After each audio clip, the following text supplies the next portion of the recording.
Ladies and gentlemen, we're here. Probably always one of my most favorite days of the entire school year is when we get to, honor, our athletes and their next step in their career and their phase of life. Today we're very special. We're honoring two. And in true GC fashion, in true family fashion, they wanted to do it together. They've been playing ball together since rec league. They've been playing ball together all through middle school, all 4 years of high school. So first, I want to talk about Hagans. We call him Alls, we call him Big Eight, whatever you want to say. The greatest thing that I can say about Austin is a lot of times when young men get recruited and young men have an opportunity to go play in college, I played this humongous part in it. I did some leg work and I called these people and all these kind of things. But one of the greatest things I can say about Austin is that he controlled his destiny with this. He was the one that was on Twitter DMing coaches. He was the one that was, anytime I said, hey, Austin, there's a camp here, or Austin, there's a camp there, or Austin, there's a chance to go work out here, he never missed. He always made it. So that goes a lot for him and his support system that made those things happen, because you're not able to get to those things without people in your life who are willing to sacrifice, who are willing to pay some money, who are willing to do all the small things to make sure you get there today. Austin, for some of you guys sitting out here, Austin was a late bloomer.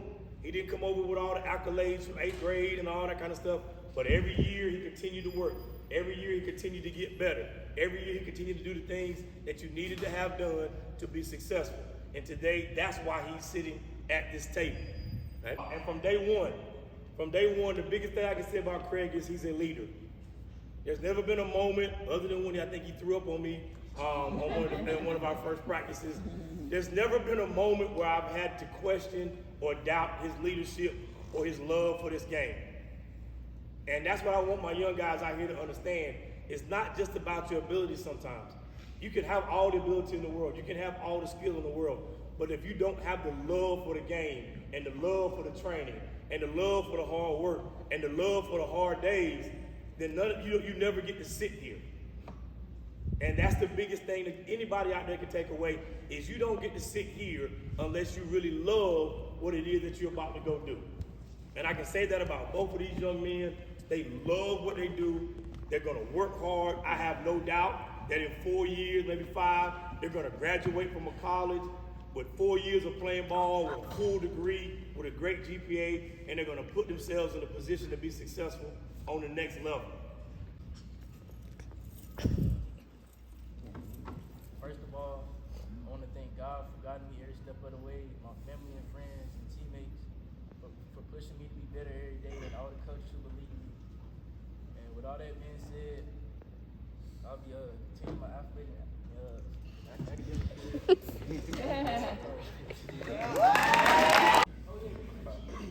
First and foremost, I'd like to thank God and my family and friends. These 4 years went by fast, and I'm thankful to not have took them for granted.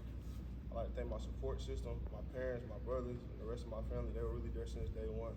I can't thank them enough. I'd also like to thank the community of Greene County for always supporting and staying true to me and my teammates.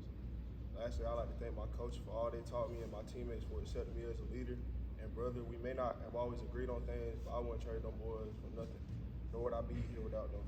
With that being said, I'll be continuing my athletic and academic career at Barton College.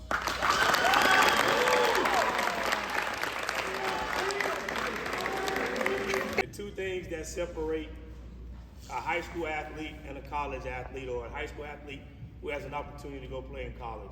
One, of course, is the hard work and the dedication they put to the grind, they put to their career, they put to whatever it is they're going to do.